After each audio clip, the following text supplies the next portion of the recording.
Here's an eye-opening question. Do you have what it takes to be a first responder? In our ongoing series, our Kelsey Anderson is taking you behind the scenes to the training and the jobs of fire, police, and EMTs. And this week just happens to be National Telecommunicators Week. This morning, Kelsey's right here in Studio A with us, giving us a look at what it takes, Kelsey, to be a 911 operator. We appreciate what they do. That's right, Raphael. And Hancock County is growing rapidly, meaning more people, which in turn could mean more emergencies. And the 911 department is trying to stay ahead of that curve and grow with the county. And they're looking to hire a few more telecommunicators. So I wanted to see what a job with 911 looks like. Hancock County 911, what's the location of your emergency?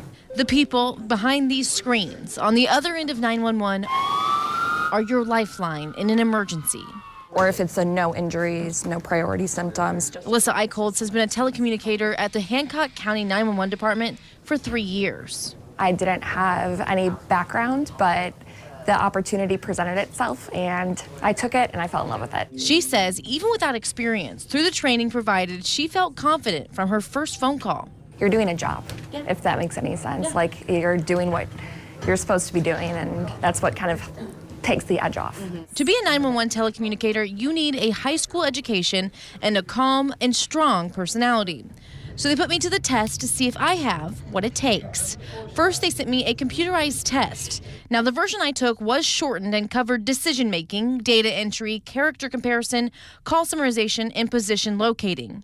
The good news is I passed. Now, once I was at the 911 center, they wanted to see how I handled a call. To be clear, this is a fake training call. This was not a real emergency. Hancock County 911, what's the location of your emergency? I'm over at the jail. I'm at 123 East Main Street.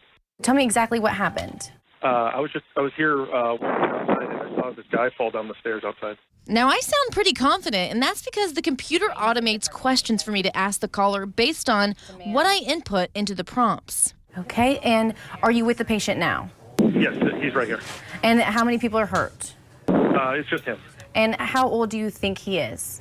Now, once I get all the information I need for the computer to dispatch the right personnel, I assure the caller help is on the way. I'm sending the paramedics to help you now. Stay on the line, and I'll tell you exactly what to do next. After giving the caller a rundown of what to do and what not to do, my job is done. If it gets any worse in any way, call us back immediately for further instructions. Now, I'll be honest, even though it was a pretend call, my adrenaline was pumping. The good news is they ran a quality assurance test on my call, and I received partial compliance. I did 49 things right and 5 things wrong. It's a very, very fulfilling job. Every day is different.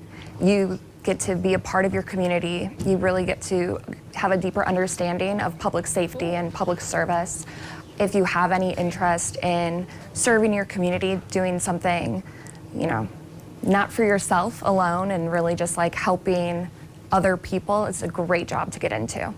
Now, as I mentioned, Hancock County is growing, and last year the 911 center had a record year, answering about 10,000 fire EMS calls, 30,000 911 calls, and the big number, about 79,000 law enforcement calls. Now, that can range from abandoned vehicles, traffic stops, and car accidents. So I'm a fan, so in my mind you do no wrong.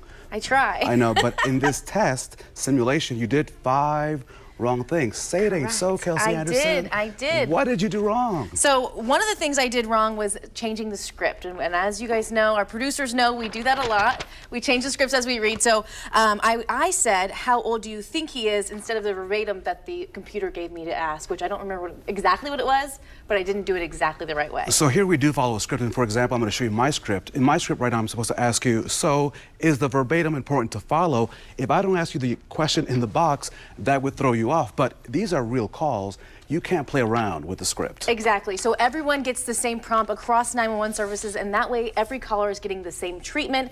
And that way also the operator can stay on track when things are high stress and, sometimes out of control. A big shout out to all the men and women who are currently serving on this shift and all the shifts in the 911 operation centers across the state and country. Of course, Hancock County is hiring. More information on that and how to apply on our story, her story, on WRTV.com.